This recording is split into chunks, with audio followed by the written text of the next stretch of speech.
दोस्तों नमस्कार, मैं हूं प्रदीप कुमार। आप देख रहे हैं पॉलिटिकल आइडिया। पॉलिटिकल आइडिया के आज के इस अंक में आप सभी दर्शकों का बहुत बहुत स्वागत है। दोस्तों आज हम बात करेंगे चरणजीत सिंह चन्नी की। चरणजीत सिंह चन्नी का पावर गेम फुस हो गया है, फ्लॉप हो गया है, इसलिए क्योंकि भूपेश बघेल जो कि राहुल गांधी के दूत के रूप में पंजाब के मामलों को, पंजाब के विवाद को सुलझाने का लगातार 6 दिनों से प्रयास कर रहे थे। दोस्तों वो दिल्ली लौट गए हैं और अब तो राहुल गांधी भी विदेश यात्रा से दिल्ली वापस आ चुके हैं और टका सा जवाब दे दिया है भूपेश बघेल ने चरणजीत सिंह चन्नी को कि किसी गैर के नेतृत्व में केवल और केवल राहुल गांधी के नेतृत्व में ही पंजाब में विधानसभा चुनाव कांग्रेस पार्टी लड़ेगी और किसी दबाव में नहीं आएगी कांग्रेस पार्टी। चरणजीत सिंह चन्नी के नेतृत्व में चरणजीत सिंह चन्नी ने जो दबाव बनाया था, बनाने का प्रयास किया था दोस्तों, ये दबाव कंप्लीटली कांग्रेस सहने को तैयार नहीं है। ये बात अब स्पष्ट हो चुकी है। राहुल गांधी विदेश यात्रा से लौटने के बाद सीधा राहुल गांधी ने मल्लिकार्जुन खड़गे के घर का रुख किया और वहां पर कहा जा रहा है कि मल्लिकार्जुन खड़गे से राहुल गांधी की बातचीत हुई। अब राहुल गांधी खुद पंजाब के मामलों को संभालेंगे। दोस्तों आप सबको पता है कि जिस प्रकार से अमरिंदर सिंह राजा वाडिंग को दोबारा प्रदेश अध्यक्ष बनाए जाने के बाद जिस प्रकार से मुहिम चला रखा है चरणजीत सिंह चन्नी के नेतृत्व में कई वरिष्ठ नेताओं ने कांग्रेस पार्टी का, ये सरासर दबाव बनाने की रणनीति है। आपको याद होगा दोस्तों, ये उसी प्रकार का घटनाक्रम है जैसे पिछले विधानसभा चुनाव के दौरान आज जिस भूमिका में चरणजीत सिंह चन्नी है उसी भूमिका में पिछले विधानसभा चुनाव के दौरान नवजोत सिंह सिद्धू हुआ करते थे। दोस्तों पंजाब में कैप्टन अमरिंदर सिंह मुख्यमंत्री थे और अमरिंदर सिंह के खिलाफ जिस प्रकार का अभियान चलाया था नवजोत सिंह सिद्धू ने, जिसके बाद नवजोत सिद्धू तो मुख्यमंत्री नहीं बन सके थे। नवजोत सिद्धू के बदले राहुल गांधी ने चरणजीत सिंह चन्नी को मुख्यमंत्री बनाया था। इस बार भी ऐसा नहीं है कि चरणजीत सिंह चन्नी को कांग्रेस पार्टी ने कहीं अपने फोल्ड में नहीं रखा था। अमरिंदर सिंह राजा वाडिंग को प्रदेश अध्यक्ष कंटिन्यू कराने के अलावा कांग्रेस पार्टी ने चरणजीत सिंह चन्नी को पंजाब में कैंपेन कमेटी का चेयरमैन बनाया, लेकिन इससे चरणजीत सिंह चन्नी संतुष्ट नहीं थे। चरणजीत सिंह चन्नी का मानना है कि सीधा जैसा संकेत निकल कर आता है कि चरणजीत सिंह चन्नी का मानना है कि चरणजीत सिंह चन्नी को कांग्रेस पार्टी मुख्यमंत्री का उम्मीदवार बनाकर यह विधानसभा चुनाव लड़े। आपको याद होगा दोस्तों, आज से 6 महीना पहले की बात है, एक कांग्रेस के नेताओं की एक बैठक के दौरान ही चरणजीत सिंह चन्नी ने अपनी ही पार्टी कांग्रेस पार्टी पर यह आरोप लगाया था कि पार्टी के अंदर दलित नेताओं को उचित भागीदारी नहीं मिलती। जबकि सच्चाई क्या है? सच्चाई यह है दोस्तों कि पिछला विधानसभा चुनाव कांग्रेस पार्टी ने चरणजीत सिंह चन्नी के नेतृत्व में लड़ा था और कांग्रेस की बुरी गत हुई थी दोस्तों। पिछले विधानसभा चुनाव में स्वयं चरणजीत सिंह चन्नी दो विधानसभा सीट से चुनाव लड़े थे, लेकिन दोनों विधानसभा सीट से चुनाव हार गए थे चरणजीत सिंह चन्नी। ऐसी परिस्थिति में इस विधानसभा चुनाव में जब आम आदमी पार्टी की सरकार है लगातार 5 वर्षों से और संभावना व्यक्त की जा रही है कि कांग्रेस पार्टी की सत्ता में वापसी हो सकती है, तो ये आप इस परिस्थिति की तुलना आप कर सकते हैं दोस्तों पिछला जो केरल का विधानसभा चुनाव था, 2026 का नहीं बल्कि 2021 का विधानसभा चुनाव। 2021 के विधानसभा चुनाव में भी इसी प्रकार की स्थिति केरल में कांग्रेस पार्टी की हुई थी। केरल में भी पंजाब की तरह लगभग ये परंपरा बन चुकी थी कि हर 5 साल पर सत्ता बदलती है। केरल में संभावना थी 2021 में कांग्रेस की सत्ता में वापसी की। राहुल गांधी वायनाड से सांसद थे, लेकिन कांग्रेस की सत्ता में वापसी नहीं हो सकी थी। इसलिए नहीं हो सकी थी क्योंकि कांग्रेस के अंदर आपसी सरफुटौवल जैसा आज पंजाब में है, वैसा ही सरफुटौवल की स्थिति 2021 के विधानसभा चुनाव में केरल में देखा गया था।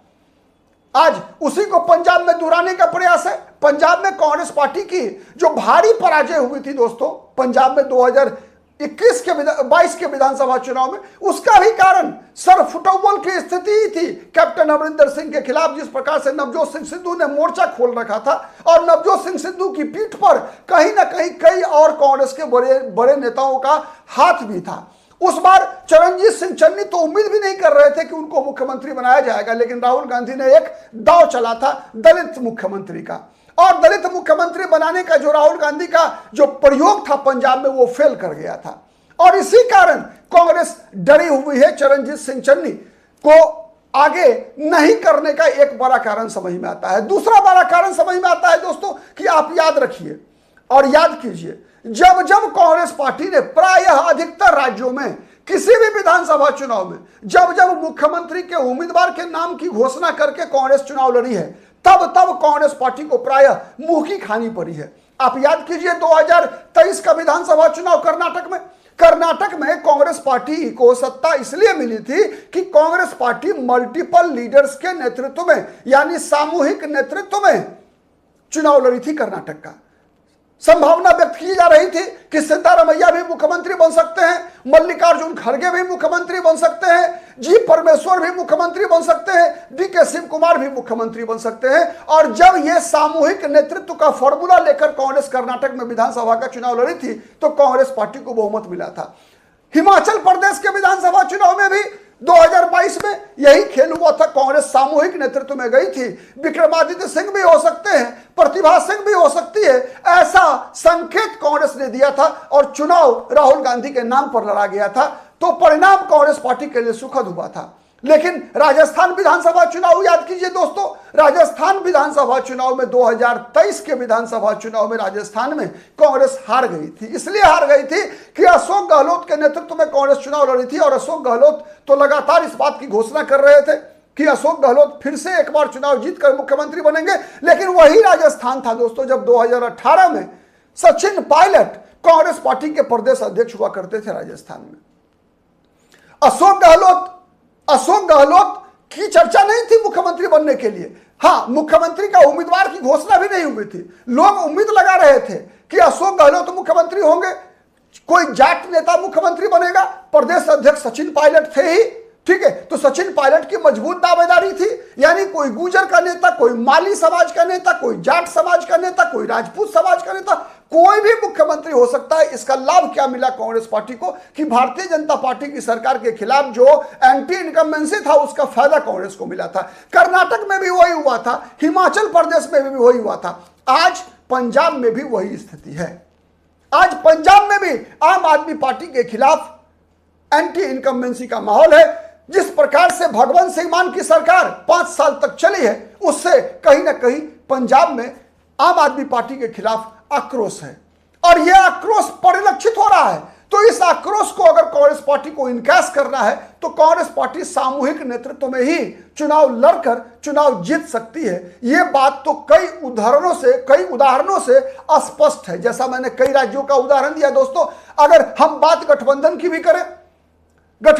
भी बात करें अगर दोस्तों, तो आपको याद होगा बिहार में विधानसभा चुनाव के दौरान पिछले वर्ष जब महागठबंधन चुनाव लड़ रही थी विधानसभा का, राहुल गांधी लगातार इंसिस्ट कर रहे थे कि तेजस्वी यादव को मुख्यमंत्री का उम्मीदवार बनाकर चुनाव नहीं लड़ना चाहिए, बल्कि बिहार विधानसभा चुनाव के दौरान भी सामूहिक नेतृत्व में यह संकेत जाना चाहिए कि कोई दलित भी मुख्यमंत्री बन सकता है, कोई यादव जाति का व्यक्ति भी मुख्यमंत्री बन सकता है, कोई अति पिछड़ा भी मुख्यमंत्री बन सकता है, कोई मुसलमान भी मुख्यमंत्री बन सकता है। यहां तक कि राहुल गांधी ने प्रयास किया कि अगर तेजस्वी यादव को सीएम का उम्मीदवार बनाना है अगर, तो साथ में एक दलित और एक मुसलमान जो कांग्रेस से हो उसे डिप्टी सीएम का उम्मीदवार बनाया जाए मुकेश सहनी के साथ साथ। लेकिन तेजस्वी यादव ने बिहार में राहुल गांधी की बात नहीं मानी। परिणाम क्या हुआ बताने की आवश्यकता नहीं है। तो ये सब दृष्टांत कांग्रेस के सामने है और इसीलिए शायद आलाकमान के कहने पर भूपेश बघेल ने टका सा जवाब दिया चन्नी को कि चन्नी की बार्गेनिंग नहीं चलेगी पंजाब में।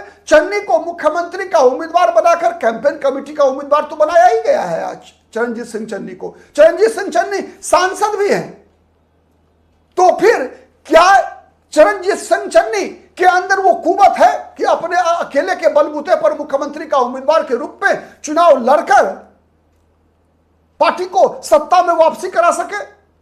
इस सवाल का जवाब मेरे अनुसार तो ना है। आप क्या सोचते हैं कमेंट करके बताइएगा कि कांग्रेस का ये जो फैसला है कि कांग्रेस पार्टी किसी भी व्यक्ति को मुख्यमंत्री का उम्मीदवार बनाकर विधानसभा चुनाव नहीं लड़ेगी, क्या ये कांग्रेस के हित में है या नहीं है? कमेंट करके जरूर बताइएगा। आज के लिए इतना ही, फिर मुलाकात होगी किसी अन्य मुद्दे पर। तब तक के लिए नमस्कार।